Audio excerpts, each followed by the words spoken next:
예수로 죽고 예수로 사는 삶은 나의 옛 자아가 이미 십자가에게서 죽은 것을 의미합니다. 죄인으로 살아가던 나의 옛 자아가 예수님께서 십자가에서 죽으실 때 나의 옛 자아와 함께 장사된 것입니다. 그래서 구원받은 이후의 삶은 예수님의 십자가의 은혜로 말미암아 죄에서 구원받음으로 새롭게 거듭난 새 생명의 삶을 사는 것입니다. 그래서 오늘은 예수로 죽고 예수로 사는 삶에 관해서 좀 말씀을 전하려고 합니다. 이 나의 옛 자아란 뭐냐? 첫 번째는요, 하나님과의 관계가 단절된 상태를 의미합니다. 에덴 동산에서 사는 최초의 인간인 아담과 하와가 하나님과의 관계가 끊어졌죠. 단절이 되었다고 말합니다. 하나님과의 관계가 단절되기 이전에 아담과 하와는 매우 은혜로웠습니다. 그들은 하나님께서 베풀어 주시는 에덴 동산에서 하나님이 베풀어 주시는 그 모든 은혜를 풍성하게 경험하며 살았던 것이죠. 부정함이 없는 삶이었죠. 그런데 이 아담과 하와가 하나님의 말씀을 거역하게 됩니다. 하나님께서 말씀하신 그 말씀을 따르지 않았죠. 선악과를 먹지 말라. 실과를 열매를 먹으면 죽게 될 것을 하나님이 말씀하셨지만 그들은 하나님의 말씀을 거역함으로 이 사단의 미혹을 이기지 못하고 결국은 죄를 범한 후 그들은 하나님과의 관계가 끊어져 버립니다. 그들은 에덴 동산에서 하나님께서 추방을 해버리죠. 그것은 하나님과의 관계가 이제 단절된 상태를 말하는 것입니다. 그래서 인간은 본래 태어날 때부터 죄인으로 태어나서 죄인으로 살다가 그 죄 때문에 사망에 이르게 되는 것입니다. 본래 인간은요, 죄인으로 태어나서 죄에 얽매여서 일평생 동안을 이 죄의 굴레에 씌워서 자기 자신도 모른 채 죄인으로 살다가 그 죄 때문에 결국은 사망에 이르는 사실을 우리가 잘 깨달아야 하는 것이죠. 로마서 3장 23절에 말씀하기를 모든 사람이 죄를 범하였음에 하나님의 영광에 이르지 못하더니 라고 기록이 되어 있죠. 또 5장 12절에 가면요, 한 사람으로 말미암아 죄가 세상에 들어오고 죄로 말미암아 사망이 들어왔나니 이와 같이 모든 사람이 죄를 지었으므로 사망이 모든 사람에게 이르느니라. 인간은 죄인이기 때문에 그 죄 때문에 결국은 사망에 이르게 된다라고 성경 우리에게 말씀하고 있는 것이죠. 두 번째, 나의 옛 자아는 악한 마귀의 종으로 사는 상태를 말합니다. 악한 마귀에게, 사단에게 속아서 일평생을 죄의 노예로 살아가는 상태를 의미하는 것이죠. 그래서 이 악한 마귀 사단은요, 더 많은 죄를 범하도록 온갖 계략과 술수를 부리는 것입니다. 그래서 때로는 이 세상에 속한 풍습과 관습을 통해서 사람들을 미혹하는 것입니다. 이 세상에 있는 모든 것들을 다 총동원해서 사람을 유혹하는 것이죠. 문화, 온갖 모든 것들을 다 요즘은 또 약간 좀 잠잠해진 것 같아요. 동성애 이런 것들이 뭡니까? 전부 다 이 세상에 속한 풍습과 관습을 통해서, 문화를 통해서 사람들의 마음을 이렇게 유혹하는 것입니다. 미혹하는 것이죠. 드라마도 보면은요, 우리가 그냥 평범한 드라마, 영화인 것 같지만 그 속에 숨어 있는 이 진실이 하나 있습니다. 일반 사람들이 우리가 잘 헤아리지 못하는 건데요, 모든 그 문화 속에는요, 악한 영이 그 문화를 통해서 우리들의 마음을 유혹하고 미혹하게 되어 있는 것입니다. 그러면서 여기 뭐라고 하냐면요. 에베소서 2장 2절에서는요. 그때 너희는 그 가운데서 행하여 이 세상 풍조를 따르고 공중의 권세 잡은 자를 따랐으니 곧 지금 불순종의 아들들 가운데서 역사하는 영이라. 그렇게 기록하고 있습니다. 이 세상 풍조를 따르게 된다는 것이죠. 그래서 이 악한 사단이 때로는 세상에 속한 모든 것을 동원합니다. 그러면서 오늘 성경 우리에게 뭐라고 하냐면 이 세상, 이 세대를 본받지 말라고 로마서 12장 2절에서는 우리에게 권고하고 있습니다. 너희는 이 세대를 본받지 말고 오직 마음을 새롭게 함으로 변화를 받아 하나님의 선하시고 기뻐하시고 온전한 뜻이 무엇인지 분별하도록 하라. 이 세상에 일어나는 모든 온갖 일들을 통해서 우리를 유혹하고 우리를 미혹하는 악한 영의 역사를 우리에게 분별하라는 거예요. 이 분별은요, 영적인 분별력이 아니면요, 분별하기가 어렵습니다. 대단히 어렵습니다. 세 번째는요, 죄로 말미암아 사망에 이르게 된다는 사실입니다. 죄에 얽매여 살아가는 죄인은요, 그 죄로 말미암아 사망에 이르게 되죠. 그래서 결국 인간이 사망에 이르게 되는 건요, 그 죄 때문에 생겨나는 결과물인 것입니다. 사망에 이르게 하는 죄가 얼마나 끔찍하고 무서운가를 우리가 깨달아야 한다는 것이죠. 죄인에게 가장 무서운 것이 뭡니까? 심판입니다. 일반 죄를 범한 사람들이 법정에 딱 서서 판사가 판결을 내릴 때 가장 두렵다고 해요. 그래서 변호사를 구해서 변호사에게 요구하는 게 딱 한 가지예요. 나의 죄를 감형될 수 있도록 해달라. 예를 들어서 한 20년 징역형을 받을 사람이 자기가 그 20년 징역형이 좀 감해지도록 변호사가 좀 노력을 해달라. 변호사 하는 일은요, 그 죄를 보면 그 죄수의 죄를 형량을 더 낮추는 게 목적이죠. 그만큼 죄가 얼마나 무서운가를 우리가 알게 된다는 것이죠. 그리고 그래서 이 나의 옛 자아가 또 어떤 모습이냐면 타락하고 왜곡되어진 성품으로 살게 된다는 것입니다. 죄인으로 살아가는 우리의 성품은 어떤 성품일까요, 여러분? 사람들이 흔히 말하기를 그러죠. 저 사람 성품이 참 좋아. 저 사람 성품이 지랄 같아. 성품이 왜 저 모양이야? 우리는 이 성품으로 인해서 생겨나는 여러 가지 삶 속에서 일어나는 많은 문제를 일으키고 있다는 것이죠. 왜 그러냐면 타락하고 왜곡되어진 성품으로 인하여 나도 모르는 사이에 자기 자신이 단지 알지 못할 뿐이지 그 성품으로 인해서 많은 삶 속에서 많은 문제들을 일어나게 된다는 거예요. 그래서 다른 사람과의 관계도 잘 못하는 게 뭡니까? 성품의 문제입니다. 어느 연예인이 TV에 나서 보니까요, 이 사람은 정말 제가 볼 때는 좀 병인 것 같아요. 너무 내향적이지만 자기가 잘 아는 사람이 아니면은요, 너무 어색해하는 거예요. 심지어 자기 부인하고 결혼을 해서 10년을 살았는데요, 자기 아내하고도 대면한다는 거예요. 어색하다는 거예요. 그걸 참 신기하다. 참 희한한 일이다. 근데 어떻게 저 사람이 저렇게 연예인을 할 수 있을까? 참 불가사의한 일이죠. 그런 경우도요, 성품의 문제입니다. 자기 스스로가 성품에 대해서 굳어져 버린 것이죠. 자기의 성품이 문제가 있다는 사실을 본인 스스로가 인지하지 못합니다. 그 사람만 그런 것이 아니라 오늘 이 시대를 살아가는 우리 모두가 그렇습니다.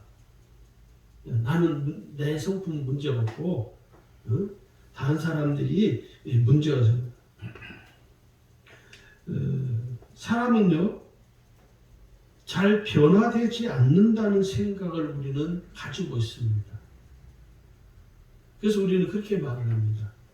아유, 그냥 저 성격대로 사는 거야. 하나님은 저 사람의 성품을 하나님은 사용하셔요. 그런데 여러분, 과연 그 말이 옳은 말일까요? 틀린 말입니다. 하나님은 그 사람의 성품을 사용하지 않습니다. 제가 읽은 책 중에 지금도 저는 그 책을 자주 가끔 읽는데 예수님처럼이라는 맥스 루카드 목사님이 쓴 책이 있습니다. 제가 가장 아끼는 책인데 그 책에 보면요 그런 글귀가 있습니다. 하나님은 당신을 있는 그대로 사랑하십니다. 그러나 당신을 그대로 내버려 두지 않습니다. 하나님은요, 오늘 우리가 하나님께서 보시기에 하나님께서 가장 쉽게 말하면 이런 거죠. 하나님이 그 사람을 사용하시기에 가장 좋은 최적의 상태를 하나님 그 사람을 바꾸어 주십니다. 변화시켜 주시는 것이죠. 그래서 우리가 아니야. 그 사람 성격이야. 이 사람은 성품이 이르기 때문에 그 사람의 성품 그대로 하나님 쓰죠. 그럼 이렇게 생각할 수 있습니다. 여러분 우리 육신이 고장이 나면 어떻게 하죠? 도움을 받아야 됩니다. 내 육신에 고장이 나면. 혹시 그런 분 계세요? 아니야. 그 육신 고장 나는 건 그대로 그냥 가도 돼. 그런 분이 계십니까? 없거든요. 성품도 똑같습니다. 성품에 지금 병이 나는 거예요. 성품이 지금 고장이 나버렸는데 그대로 내버려 둔다는 건요. 자기 육신에 고장이 났는데 그대로 내버려 두는 것과 똑같다는 것이죠. 그래서 오늘 우리에게 있는 이 성품, 고장난 이 성품을 어떻게 해야 됩니까?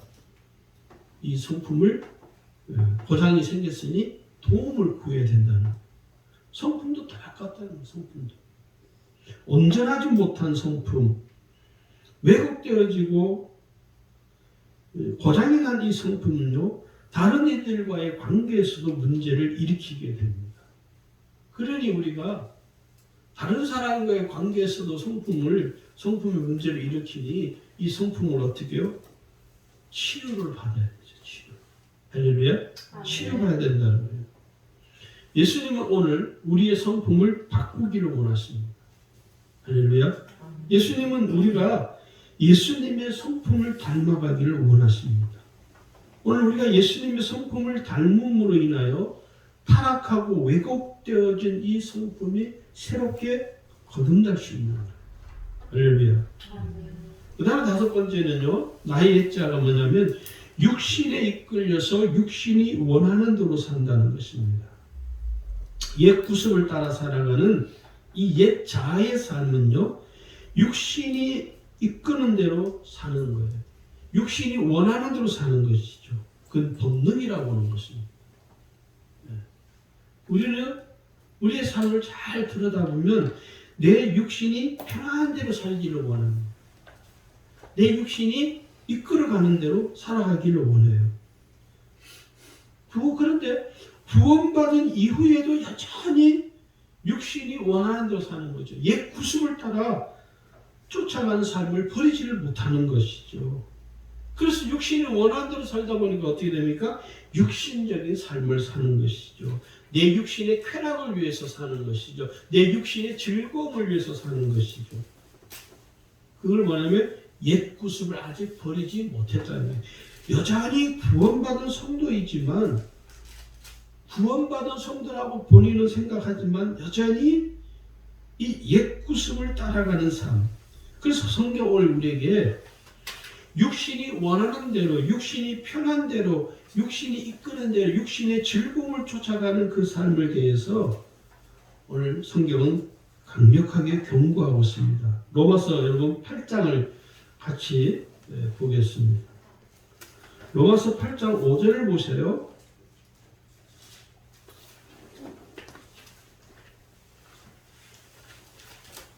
로마서 8장 5절에 보시면요. 거기 뭐라고 합니까? 육신을 따르는 자는 뭐라고 해요? 육신의 일을. 육신을 따르는 자는요. 육신의 일을 쫓아간다는 거예요. 그게 뭡니까?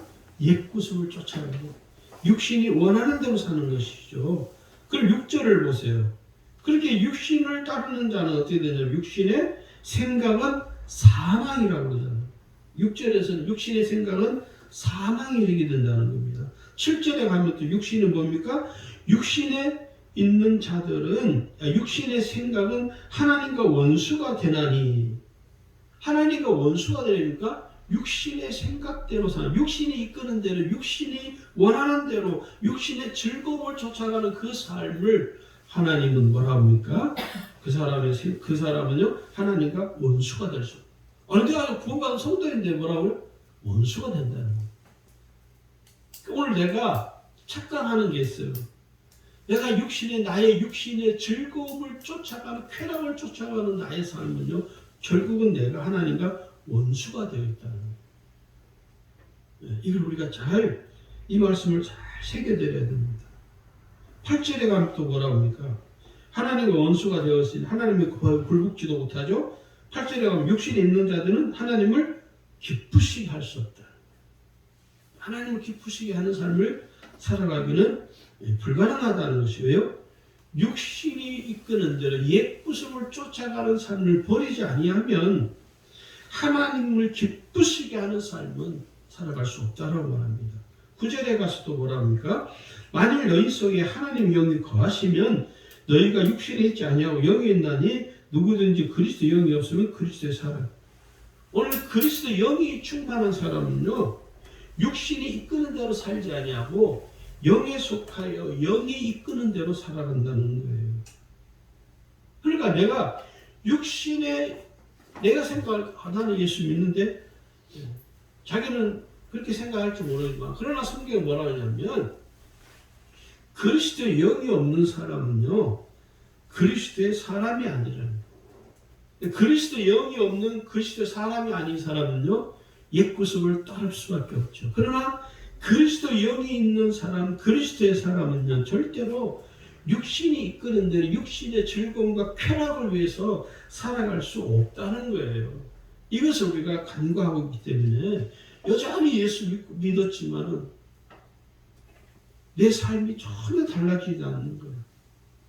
예수를 믿었음에도 불구하고 여전히 세상에 쩌들려 살고 세상의 쾌락에 쩌들려 살고 세상의 오락에 쩌들려 사는 것이죠. 왜요? 나는 아직 그리스도의 사람이 아니기 때문에. 여러분 교회를 다닌다고 그 사람이 그리스도인인가요? 아닙니다. 세례를 받았다고 그 사람이 그리스도인인가요? 아니에요. 그 사람이 직분이 있다고 그리스도인인가요? 아니에요. 나의 직분도 내가 세례받았다는 이 사실도 내가 그리스도인인 것을 증명할 수 없습니다. 나를 가장 그리스도인답게 나를 그리스도인으로 증명할 수 있는 게 뭡니까? 내가 육신에 속하여 살지 아니하고 영에 속하여 사는 삶을 살 때 나는 비로소 그리스도 영이 충만한 그리스도의 사람으로 살아갈 수 있는 것입니다. 예수로 죽고 예수로 사는 삶이 결코 인간의 노력으로 되는 것이 아니라는 걸 우리가 알아야 됩니다. 믿음으로 가능한 것이죠. 믿음이 없으면 여러분 예수로 죽고 예수로 사는 삶을 살아갈 수가 없습니다. 믿음이 있으면 예수로 죽고 예수로 살아가는 삶이 가능해집니다. 굉장히 어려운 말 같지만 결코 어려운 말이 아닙니다. 이 예수로 죽고 예수로 사는 삶이 뭐냐? 좀 더 구체적으로 말씀을 드리자면 새로운 피조물로 거듭난 삶입니다. 고린도후서 5장 17절에 말씀하는 것처럼 그리스도 안에 있으면 새로운 피조물이 되는 것이죠. 오늘 제가 그리스도 영이 있으면 그리스도 영이 충만한 사람은 그리스도의 사람으로 사는 것이죠. 그 거듭난 삶이죠. 새로운 피조물로 사는 것이죠. 그래서 죄에서 구원받은 은혜로 말미암아 내가 나의 심령이 이제 거듭난 새 생명의 삶을 살아가는 것이죠. 또 예수님께서 십자가에 죽으실 때 나의 옛 자아도 함께 죽은 것입니다.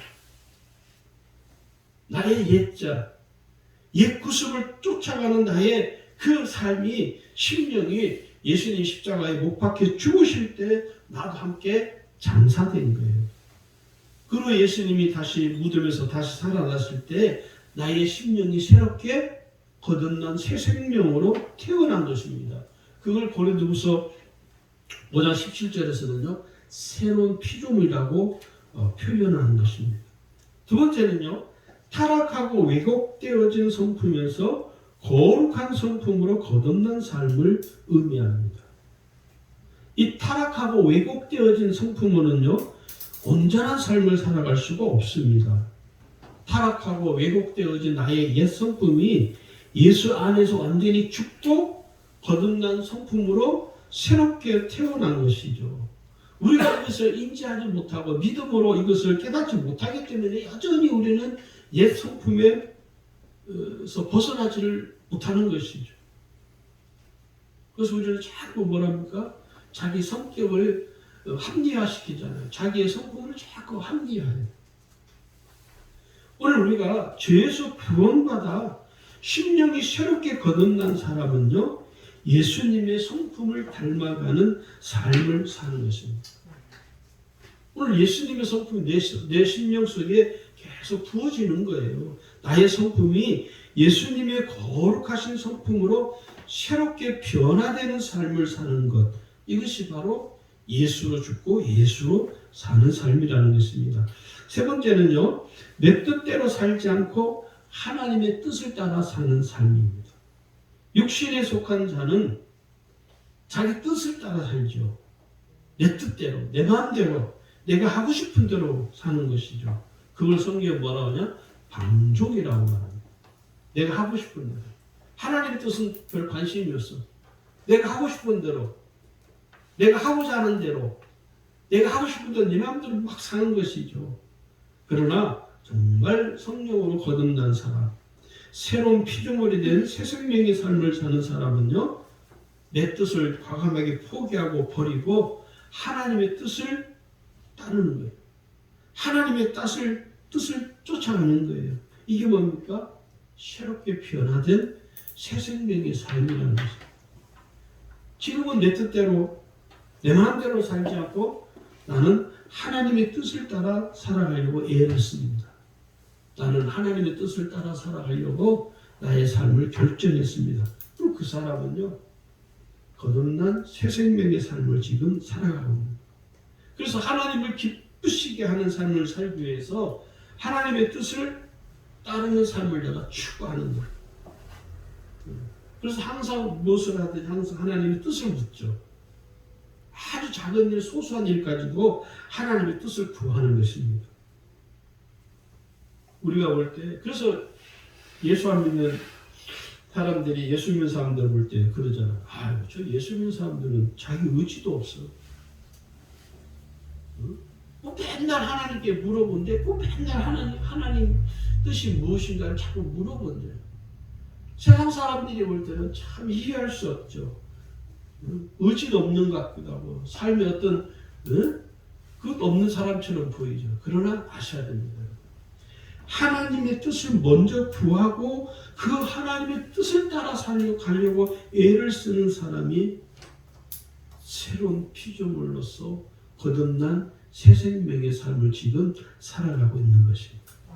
할렐루야. 네 번째는요. 이 세상에 속한 것을 쫓아가지 않고 영에 속한 삶을 살아가는 삶입니다. 심령이 거듭나기 전에는요. 이 세상에 속한 것을 쫓아가는 삶을 살았죠. 그래서 이 세상에 있는 모든 것들을 내가 갖고 싶고, 그래서 우리가 욕심을 갖게 되고, 더 많이 갖고자, 더 남의 것을 빼앗고자 애를 쓰잖아요. 왜요? 거듭나기 이전에는요, 이 세상의 것이 있는 것이 너무 좋은 거예요. 그래서 더 많이 얻고자 하기 위해서 때로는 사람들이 거짓말을 하기도 하고, 때로는 사람들에게 사람의 눈을 속이기도 하고, 얼마 전에도 보니까 중국에서 말이에요. 그 뭐죠? 만두를 세상에 사람이 눈을 썩이고 더 많이 취하고 더 갖기 위해서 사람들이 눈을 썩이고 음식을 가지고 음식에다가 그냥 무슨 가짜를 넣고 그 동영상을 하나 제가 봤더니 김치를 담그는데 우리나라에서 그런 일이 있었어요. 중국이 아니고 김치를 담그는 공장인데 사람이 그 안에 들어가서 발로 배추를 막 자글자글 밟고 양념을 그냥 발로 밟으면서 양념을 하고 거기다 배추도 제대로 씻지도 않은 배추를 넣어가지고 씻고 거기서 담배도 피우고 담배채를 거기다 버리고 그런 김치를 판매를 하는 거예요. 이 왜 그런 짓을 할까요? 이 세상에 속한 것을 쫓아가기 때문에 자기 양심도 없고 남의 눈을 썩이고 먹는 음식에 그렇게 정말 해서는 안 될 짓을 해가면서까지 하는 것이 얼마나 이게 추운 짓입니까? 정도의 차이가 있을 뿐이죠. 오늘 우리가 정말 거듭난 그리스도인이라면 이제는 우리가 이 세상의 것을 쫓아가지 않고 영에 속한 삶을 살아가려고 애를 써야 됩니다. 영에 속한 삶을 살아가요. 그래서 구원받은 이후의 삶이 나의 관심이 어디에 있느냐가 중요합니다. 예수 믿고 구원받기 이전에는 나의 관심이 세상에 있었지만 구원받고 난 이후, 거듭난 이후의 나의 삶의 관심은 어디에 있는가? 여러분의 관심은 어디에 있습니까? 나의 관심이 어디에 있어? 세상에 관심이 더 많은지 하나님께 더 관심이 많은지 하나님께 관심이 더 많은지 돈에 더 관심이 많은지 우리가 나의 관심사가 어디에 있는가? 여러분의 최근의 관심이 무엇인가요? 그게 여러분의 진짜 모습입니다. 나의 관심이 어디에 있느냐? 나의 관심사가 지금 내 눈이 어디를 향하고 있느냐가 지금의 나의 모습의 실체이기도 합니다. 다섯 번째는요. 나의 모든 삶이 하나님의 영광을 드러내는 삶이어야 됩니다. 구원받기 이전에는 내 삶은 오직 나 자신만을 위한 삶을 살았습니다. 모든 삶에는 그래서 항상 내가 주인으로 사는 것이죠. 내 삶의 중심에는요. 내가 항상 먼저예요. 그게 뭡니까? 구원받기 이전의 나의 모습이죠. 그러나 구원받은 이후의 삶은요. 심령이 새롭게 거듭났기 때문에 새로운 피조물로서 새 생명의 삶을 산다는 것은 내 모든 삶의 중심에는 이제 항상 하나님이 계시는 거죠. 내 삶의 중심은 항상 하나님이 계셔요. 그래서 나의 모든 삶이 하나님의 영광과 직결되는 거예요. 그러면 내가 하는 모든 것들이 내가 무엇을 하든지 누구를 만나든지 어디를 가든지 항상 나의 삶이 하나님의 영광과 직결되기 때문에 오늘 우리의 삶에 있어서 하나님의 영광을 위해 산다는 것이 얼마나 중요한가를 우리가 알아야 됩니다. 오늘 고린도전서 10장 31절에 말씀하죠. 그런즉 너희가 먹든지 마시든지 무엇을 하든지 다 하나님의 영광을 위하여 하라. 하나님의 영광을 위해서 사는 거예요. 할렐루야. 예. 내가 누구를 만나느냐? 너무너무 중요해요. 내가 원하는 사람 말고 우리는 그래서요. 저도 청년 때 이렇게 같은 청년들하고 이제 결혼 정년기가 된 청년들하고 같이 이야기를 해보면 다 뭡니까? 조건이 있어요. 조건. 그래서 기도하는 자기 배우자를 위해서 기도를 해요. 그리고 같이 이제 청년들하고 제가 청년 시절에 같이 청년의 활동을 청년회 안에서 그런 이야기를 참 많이 했던 것 같아요. 야, 너는 너의 배우자를 위해서 기도하는데 무엇을 어떻게 기도하냐 물어보면 다 조건이 있어요. 다 조건. 근데 그게 틀리다는 말이 아니라 자기 자신은 그런 조건을 갖추는 사람이 되지 않는 거예요. 나는 이런 조건을 가진 사람 하나님 원합니다. 믿음도 신실하고 믿음의 배우 또 집안이 모태 신앙이어야 되고 믿음이 신실하고 그런 걸 원하면서 자기는 믿음이 신실하지 못하는 거예요.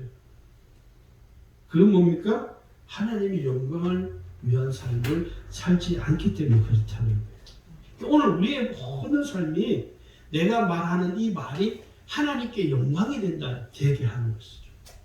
내가 하는 이 일이 그냥 내 일로 끝나는 것이 아니라 나의 이 일을 통해서 하나님이 영광이 드러나는 거죠. 그래서 우리의 모든 삶은 하나님의 영광과 직결되어 있다는 사실을 우리가 잘 깨달아야 됩니다.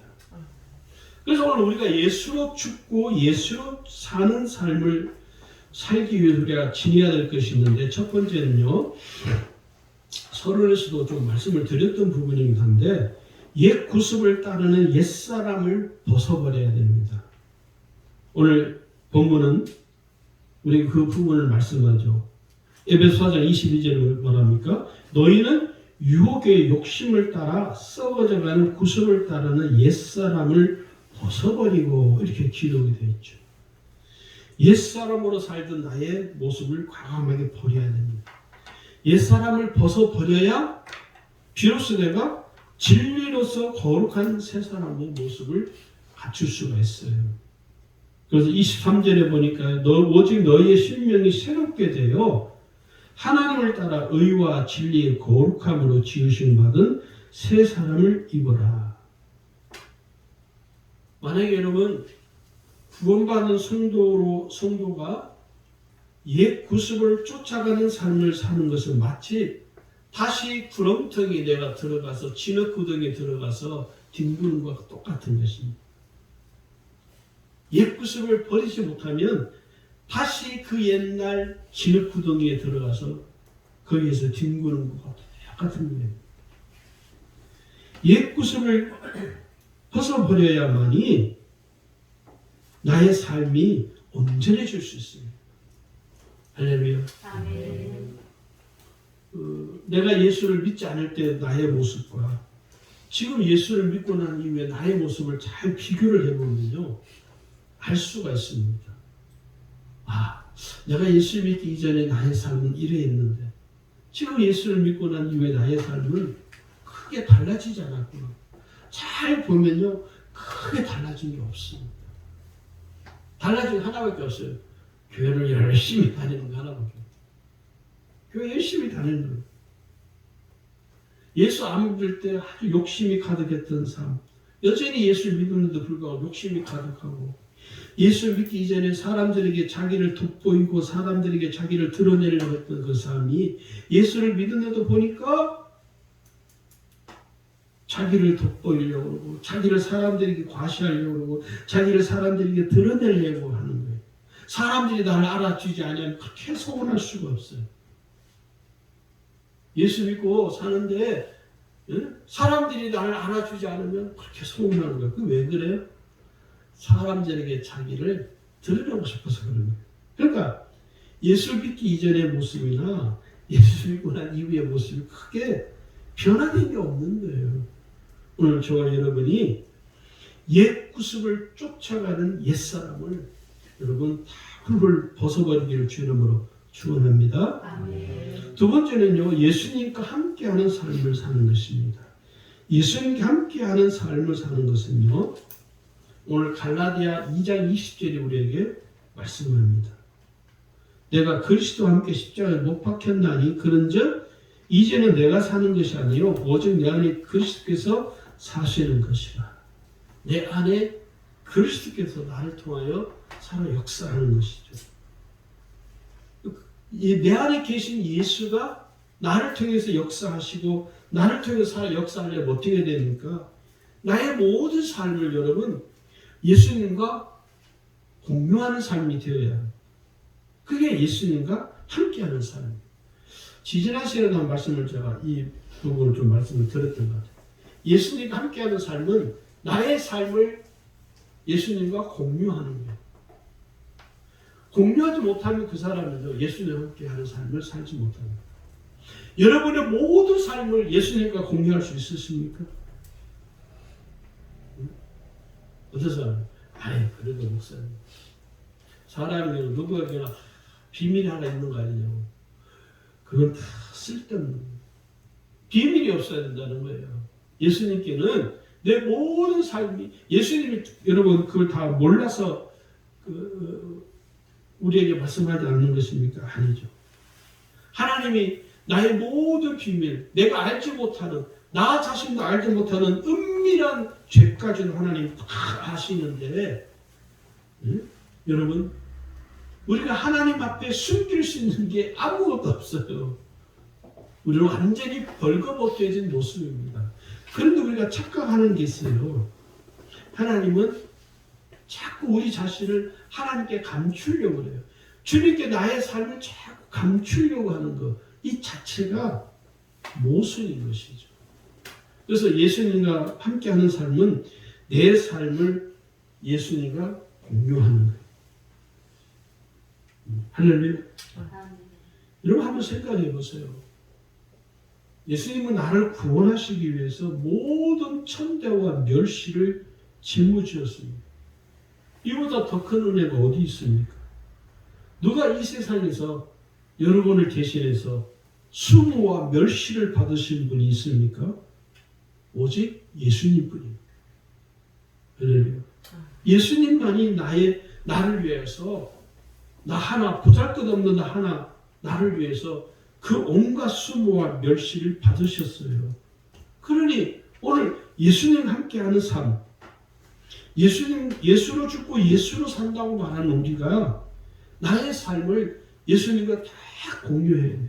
예수님께 숨기지 않고 다 예수님과 공유하는 삶, 이 삶이 곧 예수님과 함께하는 삶입니다.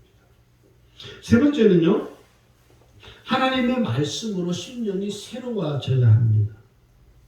하나님의 말씀으로 변화되는 삶의 과정, 우리는 성화의 삶이라고 그러는데, 죄인에서 의인으로 변화되죠. 악한 습관에서 거룩한 습관으로 바뀌는 것이고요. 악한 말에서 선한 말로 바뀌고, 악한 성품에서 온유한 성품으로, 악한 행동에서 선한 행동으로 바뀌는 거예요.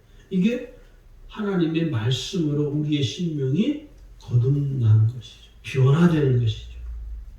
네 번째는요, 내게 주어진 모든 삶에 감사하는 것입니다. 내게 주어진 모든 삶에 감사하며 사는 것은요, 결코 쉽지 않습니다. 믿음이 아니면요, 감사할 수 없어요. 사람들이, 아이, 목사님, 어떻게 감사해요? 감사할 것이 없는데 뭘 감사라고 그러냐고 화를 내시더라고요. 감사는 여러분, 내가 어떤 조건이 갖추어졌기 때문에 감사하는 것이 아니라요, 믿음으로 하는 거예요. 믿음으로. 감사할 수 없는 지금 내가 형편에 있지만 믿음을 통해서 하나님께 감사하는 거예요. 할렐루야. 그래서 저는 그렇게 생각해요. 우리가 하나님 앞에 드리는 예물 중에 저는 가장 귀한 예물을 저는 감사 예물이라고 얘기하죠. 11조는 당연히 하나님 거니까 감사 예물이 가장 귀한 예물. 우리가 감사하기가 쉽지 않거든요. 감사할 게 있어야죠. 좋은 일이 있어야 되고, 기쁜 일이 있어야 되고, 즐거운 일이 있어야 되는데 감사가 된다고 생각하거든요, 우리는요. 그런데 힘들고 어려울 때일수록 하나님께 감사하면 하나님이 그 삶을 축복할 수밖에 없다는 것입니다. 그래서 오늘 성경은 우리에게 감사를 가르치는 거예요. 범사에 감사하라. 이는 그리스도 예수 안에서 너희를 향하신 하나님의 뜻이라고 오늘 우리에게 권고하고 있죠. 오늘 우리가 구원받은 성도로서 새 생명의 삶을 사는 우리가 감사할 수 없는 지경이 있을지라도 우리의 믿음을 통해서 감사할 수 있는 삶이 되기를 주의 이름으로 축원합니다.